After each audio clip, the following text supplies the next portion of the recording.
ทุกท่านพบกับก้อนจิตอีกแล้วกับเคล็ดลับดีๆในการดูแลสุขภาพของร่างกายเนาะวันนี้มีอีกเคล็ดลับเนาะในการดูแลสุขภาพเอาใจคนอยากใจเมื่อใดอยากใจใดยังมือขึ้นเมืองเนาะข้าพเจ้าเชื่อว่าทุกคนเนี่ยจะมีหุ่นดีหุ่นงามเนาะแต่สิ่งหนึ่งก็คือเพราะว่าเทิงการที่จะมีหุ่นดีหุ่นงามแล้วแต่ไม่อยากออกกำลังกายเนาะสาเหตุก็เพราะว่าไม่ค่อยมีเวลา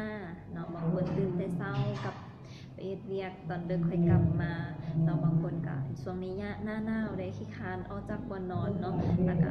พอกลับจากเวียนจากงานมาก็เมื่อยเพลียแล้วก็คือไม่อยากออกกำลังกายนะฉะนั้นมื้อนี้ข้าพเจ้าจะมาแนะนำเนาะสำหรับคนที่บ่อยากออกกำลังกายแต่อยากหุ่นดีมาฝากกันนั่นก็คือ4เคล็ดลับในการดูแลสุขภาพด้วยการกินนั่นเองนะเอามาเบิ่งข้อที่1เนาะข้อที่1ก็คือให้เราลดปริมาณจำพวกแป้งลงบ่ไม่เพราะว่าบ่ให้กินแป้งเลยเนาะถือว่าบ่ได้นะลดปริมาณพวกแป้งลงเช่นจากปกติเรากินข้าวเนี่ยประมาณสมมติว่ากินข้าวเจ้าประมาณ2 จานประมาณเราก็จะลดลงประมาณ1 จานหรือคนได้ที่มากินประเภทคาร์โบไฮเดรตเป็นพวกแป้งบอกขนมปังหรือแฮมเบอร์เกอร์พวกนี้เนาะเขาอาจจะมีการลดปริมาณเรื่องขั้นกับว่าไม่กินนะแต่ว่าให้กินให้น้อยลงเองเนาะข้อที่2ก็คือลดประเภทของมันของทอดแล้วก็ของหวานแต่ก่อนเขาจะเป็นคนหนึ่งมักสุดๆเลยเนาะปิ้งจีนบ่ปิ้งเอ็นบ่เนาะรวมไปถึงประเภทข้าวน้ำจืดบ่ข้าวจีจืดเนี่ยขาดบ่ได้เลยและที่สำคัญก็คือประเภทของหวานเนาะเป็นคนหนึ่งที่เวลาขึ้นรถเดินทางขนมจุกจิกนี่บ่ให้เว้าเลยเต็มรถไปเนาะแต่ว่า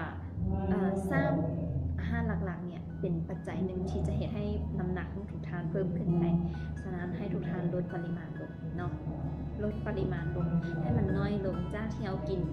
เช่นว่ากินเช้าเช้าแรงเลยก็อาจจะกินเพียงคาร์บละเล็กละน้อยเนาะเรา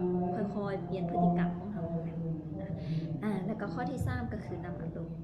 พอบอกน้ำอารมณ์แล้วเนาะเขาบอกว่าเป็นน้ำของคนยกไม้ผู้ได้กินก็ดีต่อใจกินแล้วมันเท่ประมาณนี้แต่มื้อนี้เขาต้องกลับมาถามตัวเองว่ามันดีต่อใจแต่ถ้าว่ามันดีต่อร่างกาย